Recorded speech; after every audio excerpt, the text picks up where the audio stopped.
సంవత్సరాల తరబడి ఎన్ని మందులు వాడినా మీ మోకాల నొప్పులు తగ్గట్లేదా? ప్రాణ పెయిన్ క్లినిక్ లో అత్యాధునిక చికిత్స.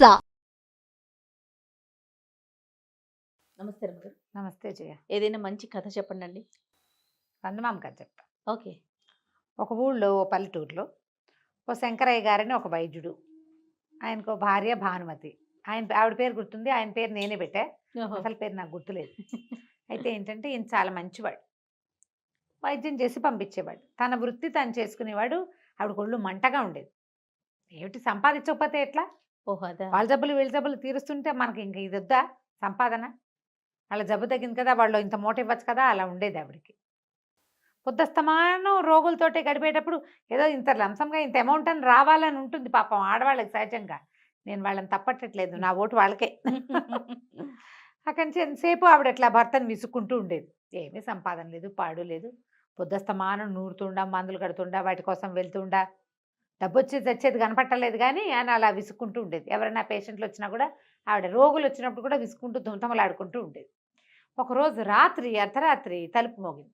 మోగేసరికల్లా నిద్ర లేచింది ఈవిడే, తిట్టుకుంటూ, పగలేలా చచ్చిపోతున్నాం, ఈ రాత్రిళ్ళు కూడా మా వెంట పడితే మేమేం చేయాలి కదా, పడుకొని ఇట్లా కంటి నిండా అని తిట్టుకుంటూ వచ్చి తలుపు తీయబోయింది. రాత్రిపూట తలుపు తీస్తుంటే మగవాళ్ళు కూడా లేచిరారు, తలుపు తీసిందిలే నూరు కూడా అని, పగలు కాదు కదా. ఆయన కూడా వచ్చేసరికల్లా బయట ఆ గుమ్మం తీసేసరికి నిలువెత్తున ఒకడు నుంచుని ఉన్నాడు, బ్రహ్మరాక్షసుడు, ఒక రాక్షసుడు. పెద్ద మొహం, ఈత పొదలాగా జుట్టు ఇంత ఉంది.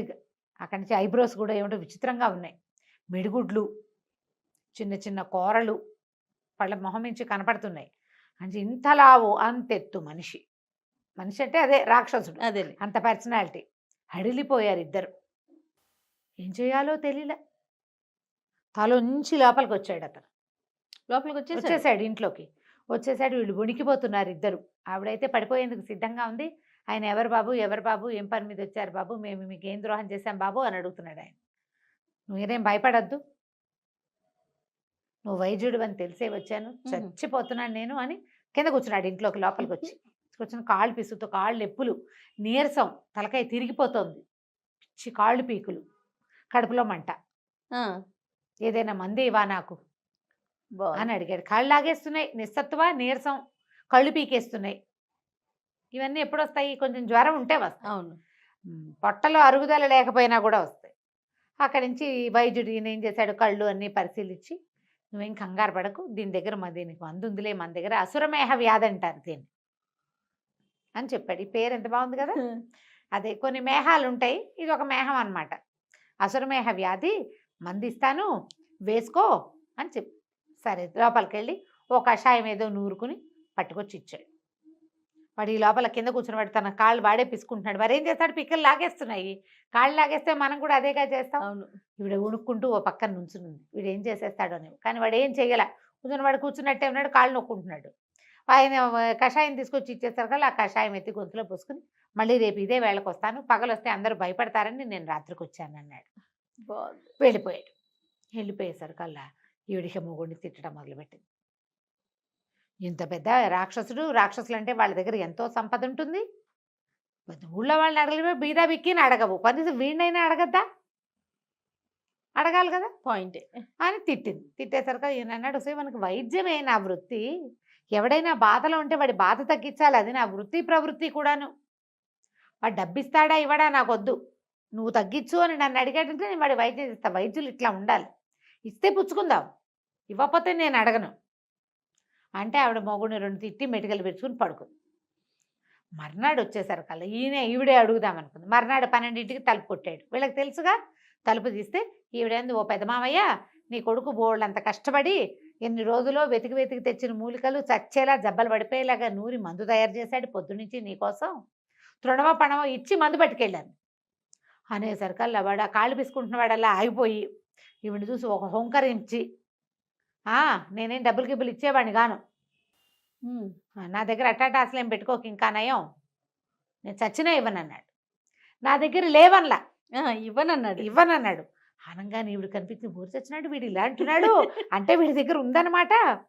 రాకాశవాడు వీడి దగ్గర ఉంది, ఇవ్వడు, నా డబ్బు మీదే కన్ను ప్రతి వాళ్ళకి, అలా మాట్లాడాడు. నేను తినేటప్పుడు కూడా ఏదైనా మనిషిని పీల్చుకుని తినేటప్పుడు కూడా వాడి దగ్గర ఎంత డబ్బు ఉంది, వాడి మెడలో ఎంత బంగారం ఉంది అని చూసి మరీ చంపుతాను తెలుసా. డబ్బు గిబ్బు నేను ఇవ్వను.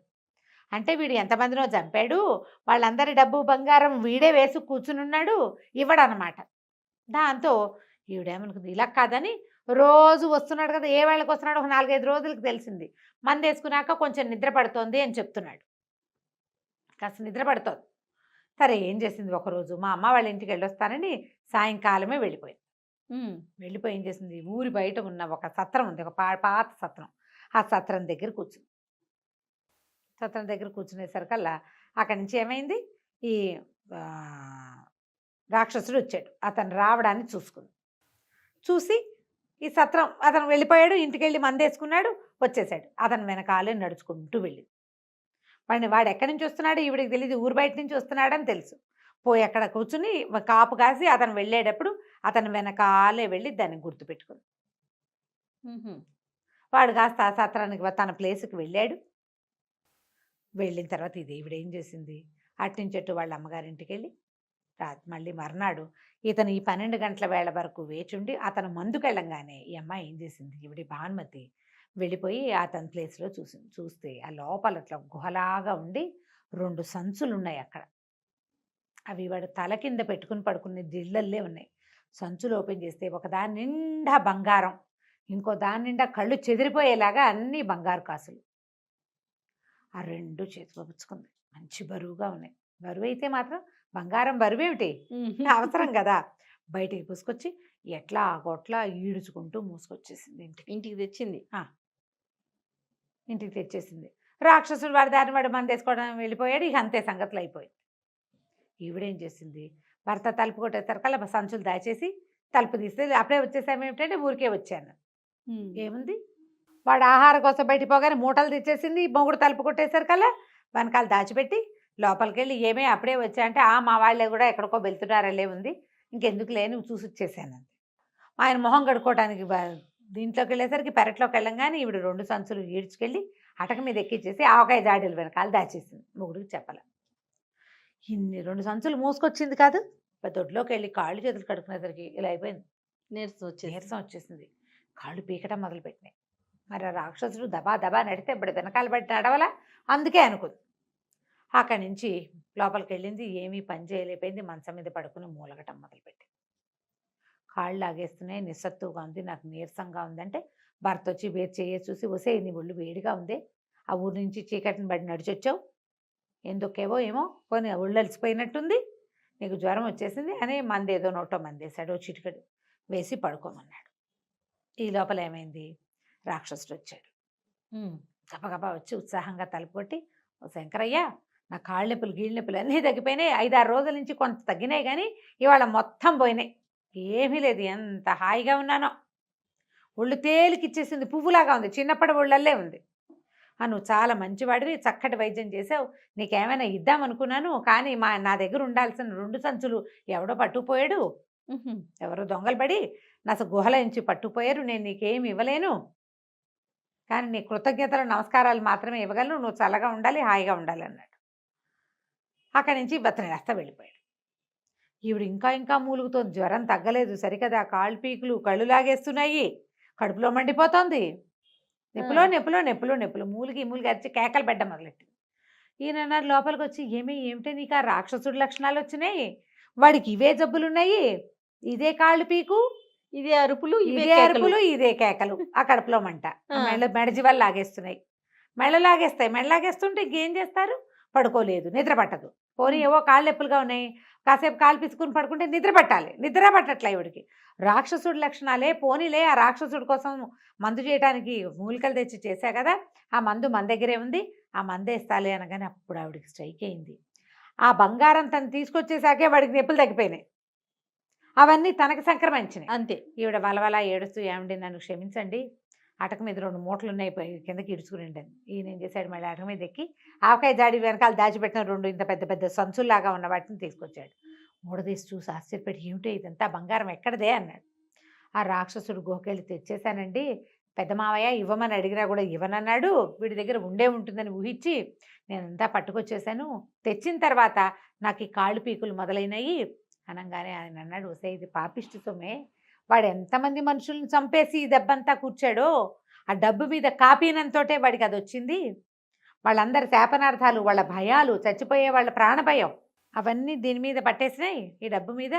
అందుకే వాడికి ఆ కాళ్ళ పీకులు. అంతే. ఇతరుల సొమ్ము దొంగిలించిన వాడికి ఏమవుతుంది? అన్నం అరుగుతుందా? అస్సలు. రాక్షసుడైతే మాత్రమేంటి, వాడికి కూడా అరగదు.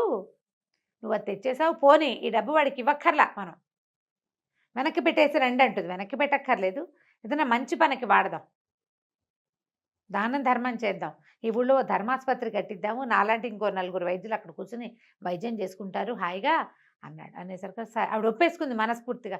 అట్లాగేనండి, మీ మాట కాదని, మీరు ఏం చేస్తే అది చేయండి అనగానే నొప్పులు తగ్గిపోయింది. ఓహో.